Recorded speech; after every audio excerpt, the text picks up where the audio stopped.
Y se ha introducido, aquí tienen, como les decía, mi última obra, la protestantización de la Iglesia Católica, la noción de salvación de Cristo del protestantismo, sobre todo del protestantismo luterano. Recuerden que hay esas tres, aunque haya miles de sectas protestantes y cada vez más, pero son tres grandes ramas: el protestantismo luterano, el protestantismo calvinista y el protestantismo anglicano o episcopaliano, calvinista, anabaptista. Bueno, las denominaciones son prácticamente infinitas.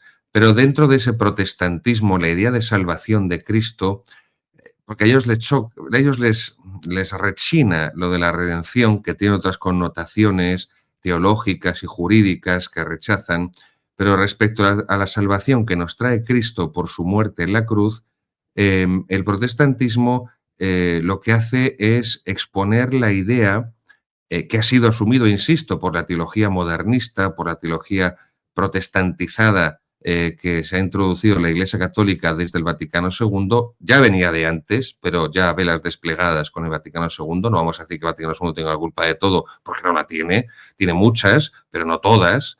Pues la idea protestante de la salvación de Cristo a los hombres es la de la sustitución penal. Sustitución penal. Esto también está en los escritos de Lutero, la sustitución penal. ¿En qué consiste esa idea de la sustitución penal de la teología luterana protestante respecto a la salvación de Cristo? Insisto, quédense con este sintagma: sustitución penal. Bien, pues lo que sostiene ese protestantismo es que Cristo habría sido castigado en lugar de los hombres, en lugar de los pecadores. Cristo habría sido castigado con la cruz, Cristo habría sido castigado con la pasión y en la pasión, en lugar de los pecadores. Y así habría calmado Cristo la cólera divina, la cólera de Dios. Claro, esta idea protestante de la sustitución penal implica que ese castigo supone algo recibido contra la voluntad del castigado, evidentemente, mientras que lo que nos encontramos en la lectura del Evangelio es que Cristo acepta voluntariamente los padecimientos de la pasión y de la muerte en cruz. Nadie me quita la vida, dice Jesucristo, soy yo que la entrega voluntariamente. Esto está clarísimo. Pero bueno, esta es una de las cuestiones, hemos hablado de ellas en muchas ocasiones con nuestro querido padre Moore, es que, bueno, pues el protestantismo retuerce la interpretación de la Escritura para que se adapte a sus a prioris, a sus prejuicios ideológicos, no teológicos, ideológicos, por su cosmovisión de sola Scriptura y sola fides. Cada uno interpreta la Escritura como le da la real gana. La tradición interpretativa de la Iglesia pues no sirve para nada. Los santos padres y los teólogos y doctores y místicos pues no, ninguno han acertado en nada, pero Lutero sí. Lutero, Calvino, Melanchthon, Teodoro Beza o de Beza, Enrique VIII, Cromwell, toda esta gente sí ha acertado. Bueno, una cosa es que el Señor cargue con una serie de consecuencias penales, pero lo que nos redime es que cargando con esas consecuencias penales, como en la última conferencia cuaresmal también expuse, nos ha amado a Dios y hasta a los hombres por medio de su dolorosa pasión. Pero otra cosa muy distinta es que Cristo sea castigado con la pasión, con la muerte en cruz por Dios Padre en sentido estricto. O sea, esto aparte de ser absurdo, insisto, no los protestantes de la sola Escritura, esto no encaja de ningún modo con el texto evangélico. Tampoco con el texto del Antiguo Testamento. Por ejemplo, el capítulo 53 de Isaías, el cántico del siervo sufriente, del siervo doliente. Bueno, y por último, no olviden también ese error de esas explicaciones arrianas que no creen en la divinidad de nuestro Señor Jesucristo, esas explicaciones minimalistas que lo único que ven en la pasión de Cristo pues es una llamada a la rebelión contra los opresores, ¿no? Contra los opresores, los malvados fascistas, los capitalistas, los rígidos, semipelagianos, conejas, ¿cómo es lo otro? Indietristas bueno, pues toda esta gama de insultos como nunca se habían escuchado antes. Esto proviene, pues, evidentemente, de la teología de la liberación, de la teología comunista y de la teología del pueblo, que es la teología comunista de la liberación, la teología del pueblo, pero con Sacarina, con Sacarina, es su prima pobre, ¿no? Su prima más moderadita, pero que al final viene del mismo tronco y viene del mismo árbol. En definitiva, son mutaciones del comunismo, del marxismo.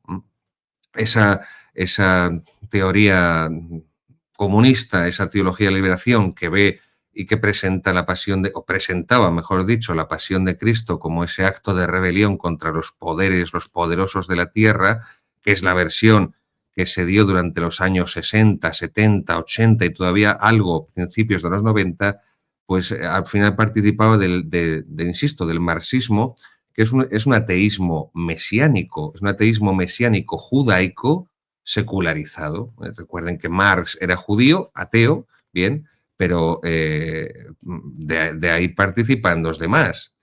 Lo que tenemos hoy en día ya es el ateísmo libertino, el cual la pasión de Cristo, el mismo Cristo, la religión cristiana y todo lo que tenga que ver con la religión, le importa un comino, le importa un comino. Pero, y concluyo, la clave de estas interpretaciones heréticas, deformadas, desnaturalizadas del misterio de la pasión y de la redención de nuestro Señor Jesucristo por la cruz, tienen como clave interpretativa la negación del pecado como ofensa a Dios. Y esta es la clave, esta es la clave. Cuando se acepta la realidad del pecado como ofensa a Dios, se comprende la pasión y la muerte en cruz de Jesucristo.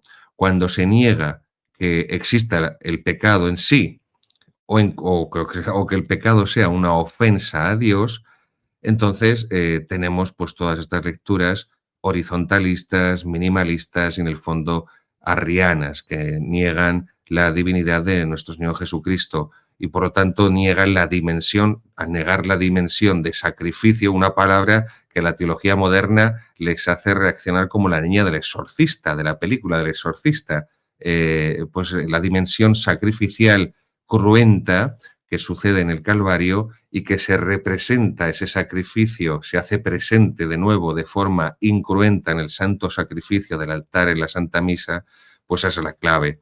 Por eso, cuando el masón de Bugnini fabricó la misa nueva, pues él lo cuenta, ¿no? Pero no solamente él, aquí tienen esta obra de referencia, el cardenal Ferdinando Antonelli y la reforma litúrgica. Le voy a preguntar al padre Moore si él llegó a conocer a este hombre, al cardenal Ferdinando Antonelli, y este es el título de este libro. Por supuesto, este libro está totalmente descatalogado, es imposible de encontrar, excepto para ratones de biblioteca y frikis como un servidor.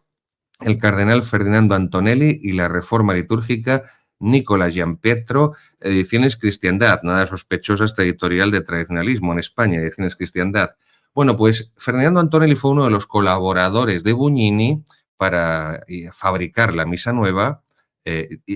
Uso este verbo deliberadamente porque fue una fabricación. Esto no ocurrió con la misa romana antigua, con la misa tradicional. Pero esto no lo dice Gabriel Calvo Zarraute. Esto lo dice el cardenal Joseph Ratzinger en su libro magnífico que recomiendo, El espíritu de la liturgia, donde critica los desastres de la reforma litúrgica de Bugnini, ni siquiera del Vaticano II, porque esto es posterior y no tiene nada que ver con el Vaticano II, con el documento Sacrosanctum Concilium de Liturgia del Vaticano II. Pero bueno, ahí lo critica los desastres de la reforma litúrgica el cardenal Ratzinger, el espíritu de la liturgia, también de Ediciones Cristiandad, por cierto. Y Ferdinando Antonelli, que era un hombre progresista, por eso Bugnini le elige de colaborador para la misa nueva, él mismo acaba diciendo, primero, que Bugnini actúa como un dictador y segundo, que está imponiendo un progresismo a todos los que están en ese laboratorio fabricando una misa nueva de la nada y por eso os lo decía, que toda idea de sacrificio, toda la dimensión sacrificial de la misa, todo recuerdo de la misa como representación incruenta del sacrificio cruento del Calvario, se hizo todo lo posible por suavizarlo, no por eliminarlo, pero al menos por suavizarlo, por descafeinarlo lo máximo posible, porque era algo que los protestantes no soportaban. Entonces, cuando hicieron la misa nueva, lo que buscaban era hacer una misa que a los protestantes les resultara lo menos antipática posible, ¿no? Que no se les atragantara, porque la misa tradicional romana, con esa omnipresencia del sentido sacrificial de Jesucristo, pues evidentemente les repelía, porque eso es lo que repelía a Lutero y es lo que nos ha recordado en tantas ocasiones el bienaventurado Padre Moore cuando ha hablado, y lo ha hablado en muchas ocasiones, de ese odio de Lutero hacia la misa tradicional, hacia la antigua y venerable liturgia romana.